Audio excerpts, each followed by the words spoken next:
سلام دوستای عزیز، امیدوارم خوب باشید به هر جای که هستید. ما در تعطیلات تابستان دیگه در یک جای که خیلی زیاد برف هسته.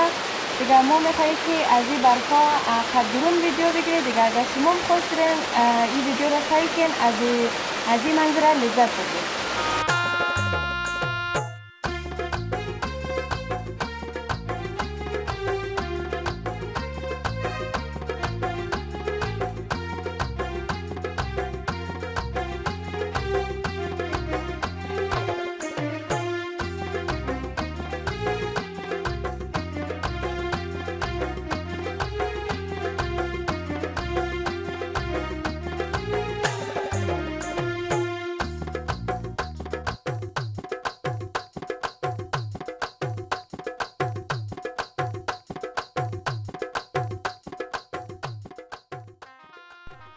درجه هوام که هسته 25 درجه. دیگه این برفا که شما وشنین شاید فکر کنین که هوا خیلی زیاد سرد باشه.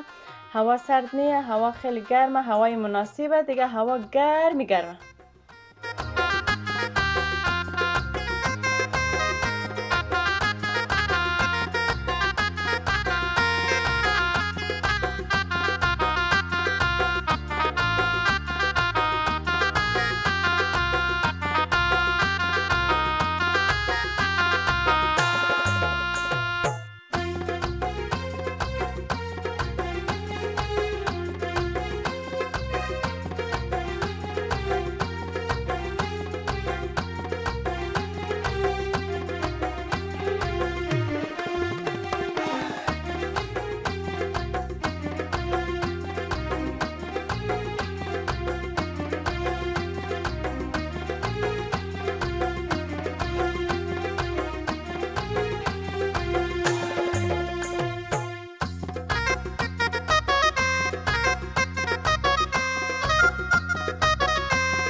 دوستایی که از دیگه کشورها این ویدیو سیل کنن شاید فکر کنن که زمستان نیه، تابستانه. امی رقم که میگینین ما لباس تابستانی پشتم.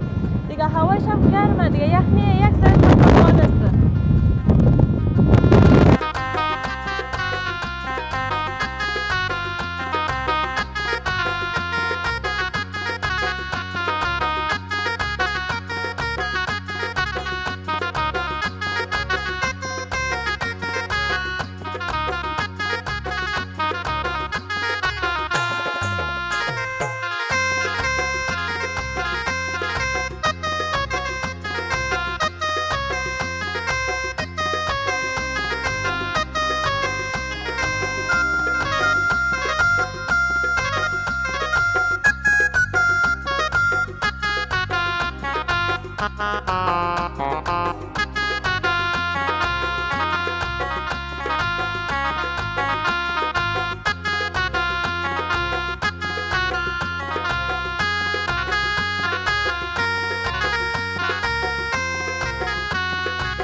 باد هسته ولی باد سرد نیسته، گرمه.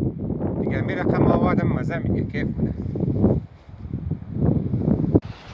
دیگه برف در زمستان آدم رو مزه نمیده، به خاطر که زمستان سرده، نه تابستان که باشه دیگه مزه میده.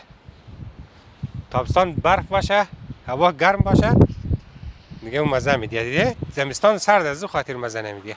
زمستان تاریک هم هست دیگه. تاریک.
سایکو برفاره خیلی برف زد. اینش خیلی برفه نه؟ آره آره مامی خیلی برف زده. برف نزده برف از زمستان من. آره خیلی زیاد برفه. اه. اونو طرفا سر کوه چنگه نه که برفا را پوشندک ده نه؟ چقدر زیاد برفه.